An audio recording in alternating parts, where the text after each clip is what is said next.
Nggih. Mulai. Selamat sore Pak Laswanto. Selamat sore Bu Dias. Nah, ini ini saya Pak, baru galau Pak. Wah, ada apa ini Bu Dias? Galau apa ini ya kira-kira? Kalau boleh minta waktunya sebentar, bisa ngobrol-ngobrol enggak Pak? Silakan Bu Dias. Siap. Iya Bu Dias. Monggo. Kira-kira ada apa ya? Begini Pak, saya tuh kok beberapa hari yang lalu itu melakukan pembelajaran, itu sepertinya kok pembelajaran saya itu agak kurang menarik ya Pak ya. Saya pengen menerapkan pembelajaran yang saat ini di kurikulum Merdeka itu loh Pak.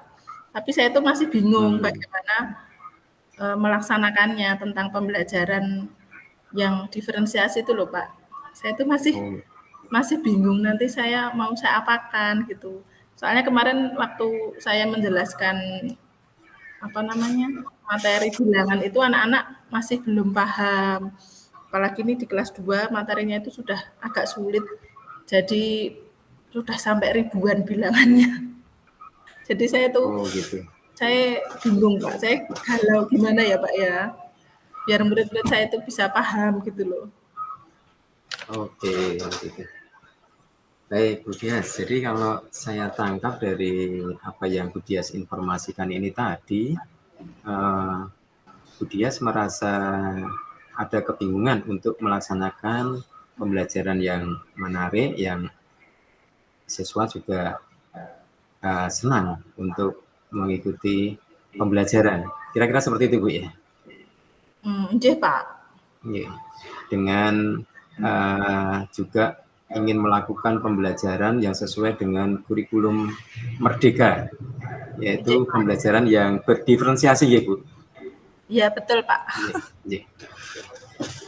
Oke Bu Dias, berarti pada pembicaraan kali ini tujuan kita adalah supaya Bu Dias bisa melakukan pembelajaran berdiferensiasi di kelas Bu Dias, begitu nggih?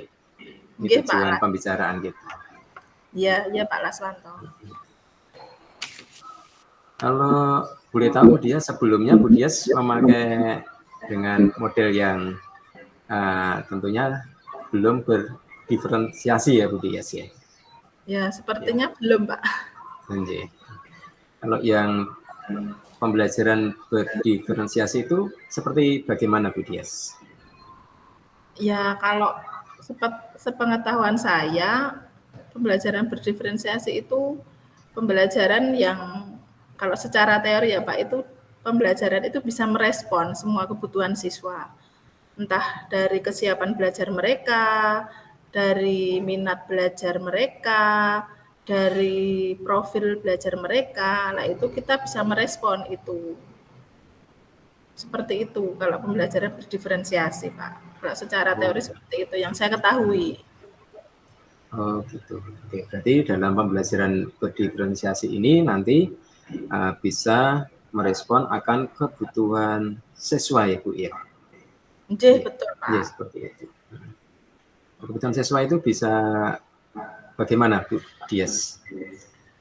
Kalau kebutuhan siswa tadi yang pertama kesiapan. Jadi kalau kesiapan itu kita tahu dulu kemampuan awal siswa. Apakah siswa tersebut mampu kita berikan materi yang baru dengan kita melakukan asesmen diagnostik kognitif ya Pak ya, dengan memberi pertanyaan yang di materi sebelumnya.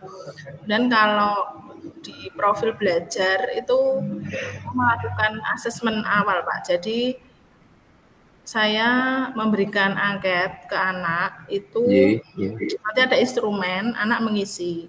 Nah di situ nanti saya bisa melihat gaya belajar anak. Apakah anak ini audio, apakah dia cenderung di gaya belajarnya visual, ataukah anak ini di kinestetik yang dia aktif, banyak geraknya, seperti itu. Oke. Wah, berarti menarik sekali itu Bu ya. Anak-anak nanti akan bisa mengelompok sesuai dengan apakah kesiapan belajarnya, apakah dengan profil gaya belajarnya, seperti itu Bu ya, Bu Dias ya? Nggih, Pak Laswanto. Bu Dias, kalau boleh tahu, sebelum Bu Dias menerapkan pembelajaran berdiferensiasi yang akan dilaksanakan, itu kondisi di kelas itu seperti apa? Ya kondisinya itu masih apa ya, anak-anak masih jasa untuk kayak tempat duduk itu masih jadi ya masih konvensional itu loh Pak. Jadi Oh, gitu. biasanya saya ya saya buat kelompok, cuman kelompoknya itu belum sesuai gaya belajar mereka. Jadi cuma saya berhitung bisa 1 sampai 4. Nanti yang satu dengan sama satu kelompok 1, 2 yang berhitung nomor 2 kelompok 2, 3 kelompok 3 seperti itu. Jadi masih belum menyesuaikan dengan apa gaya belajar mereka karena saya memang belum tahu ya Pak ya sebelumnya belum Iya. tahu gitu loh. Oh ternyata cara mengetahuinya seperti ini dengan instrumen-instrumen seperti itu. Terus mungkin saya juga masih untuk medianya, untuk materinya, kontennya juga mungkin belum bervariasi, masih 1, 2 saja dari sumber belajarnya, belum bervariasi seperti itu. Kondisinya sebelumnya seperti itu. Oke, iya, baik. Nah, jadi nanti setelah kalau itu kondisi sebelumnya, kalau kondisi sesudahnya harapannya seperti apa, Bu? Harapan saya juga nanti saya bisa menerapkan pembelajaran diferensiasi, di mana nanti anak-anak yang gaya belajarnya yang cenderung di audio maupun di visual itu saya berikan materi yang sesuai dengan gaya belajar mereka.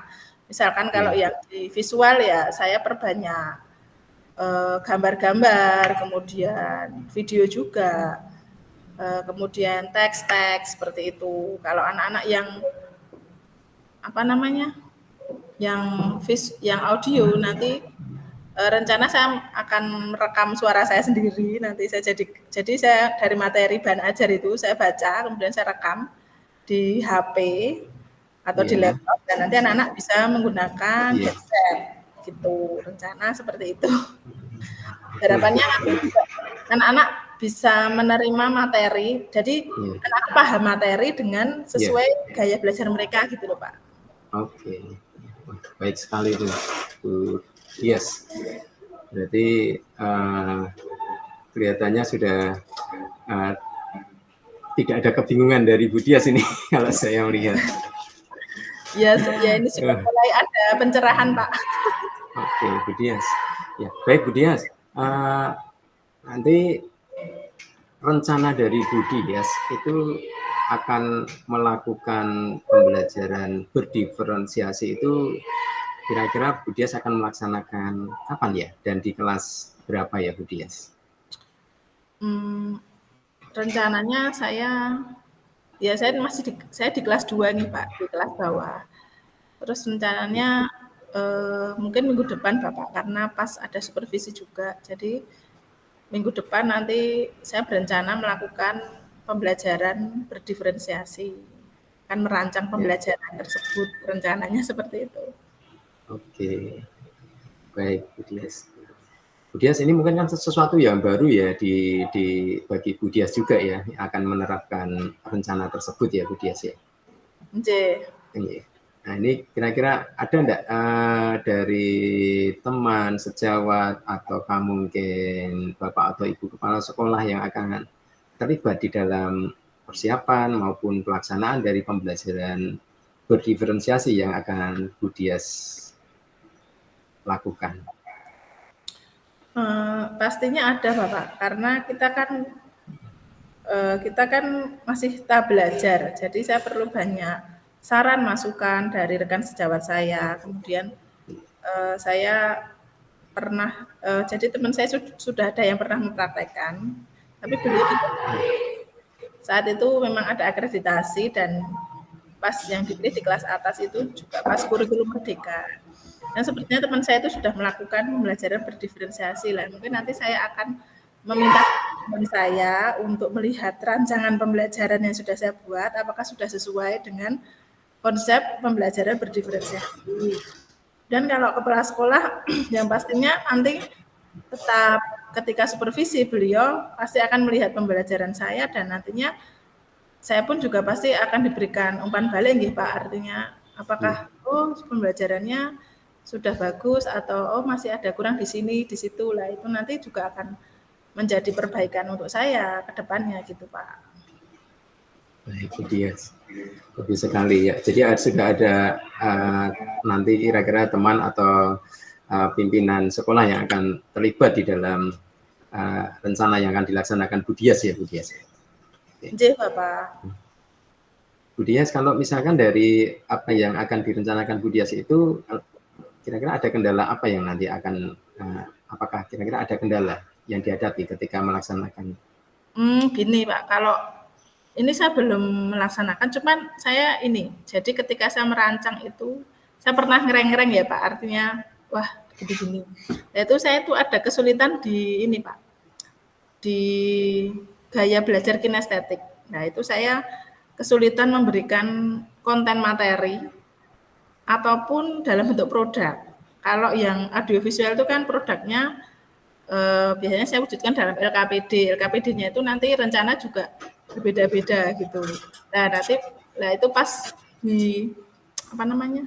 Di kinestetik itu saya bingung nanti LKPD-nya seperti apa ya wujudnya. Nah, itu mungkin itu jadi kendala saya, Pak. Mungkin nanti ketika saya praktek juga gitu. Masih mencari-cari. Oke. Lalu kira-kira untuk mengatasi kendala itu seperti apa? Yes, sudah ada planning juga untuk mengatasi kendala itu? Ya ada, nanti rencana saya mau wawancara ke anak saya yang kinestetik. Jadi saya mau tanya anak-anak, kamu kalau belajar itu pengennya membuat apa? Misalkan gitu. Nanti mungkin itu saya mau wawancara ke murid saya, satu. Yang kedua, saya juga tanya juga ke rekan sejawat saya yang mungkin sudah pernah mempraktekkan yang produk kinestetik itu wujudnya seperti apa gitu. Seperti kemarin waktu di Lokakarya itu juga ada temen itu kayaknya juga sudah itu apa? Jadi kayak mencari harta karun itu loh Pak. Jadi anak mencari di luar kelas gitu lah. Mungkin itu juga bisa saya praktekkan, tapi saya belum menemukan yang pas nanti yang mana gitu. Oke, ya baik Bu Dias. Dari pembicaraan ini saya lihat ya Bu Dias sudah punya planning untuk melaksanakan pembelajaran berdiferensiasi dan kalaupun ada kendala saya lihat Bu Dias juga sudah punya ide atau gagasan untuk bisa mengatasi dari kendala-kendala tersebut ya Bu Dias ya. Iya Pak. Oke, bagus sekali Bu Dias. Bu Dias, Bu Dias sudah rencanakan besok di minggu berikutnya ya Bu Dias ya. Iya Pak. Baik Bu Dias, jadi harapan saya pun nanti setelah Bu Dias nanti melaksanakan pembelajaran berdiferensiasi, kita bisa dapat bertemu kembali, Bu Dias bisa kita sharing lagi, ngobrol lagi, seperti apa hasil pelaksanaan pembelajaran berdiferensiasi tersebut. Saya sangat ingin mendengar juga dari Bu Dias. Oke. Oke Pak Laswanto, terima kasih waktunya ya Pak. Sama-sama Bu Dias, saya berdoa semoga apa yang direncanakan Bu Dias dapat dijalankan dengan baik. Berarti di akhir pembicaraan ini Bu Dias merasa bagaimana Bu Dias kalau Bu Dias? Apa yang dapat Bu Dias ambil pembelajaran dari pembicaraan kita kali ini? Saya merasa lega Pak Laswanto karena saya mendapat inspirasi dari pembicaraan kita untuk saya nanti menerapkan strategi pembelajaran diferensiasi yang ada di pemikiran saya yang tadi juga sudah saya sampaikan ke Pak Laswanto. Semoga nanti saya bisa menerapkan itu ya Pak. Baik, terima kasih sekali Bu Dias. Terima kasih sekali. Oke, terima kasih Pak Laswanto. Besok kita akan bertemu lagi. Sama-sama. Selamat semangat Bu Dias. Terima kasih. Sampai jumpa minggu depan. Terima kasih. Sama-sama. Sampai jumpa minggu depan Bu Dias. Bye-bye. Sayonara.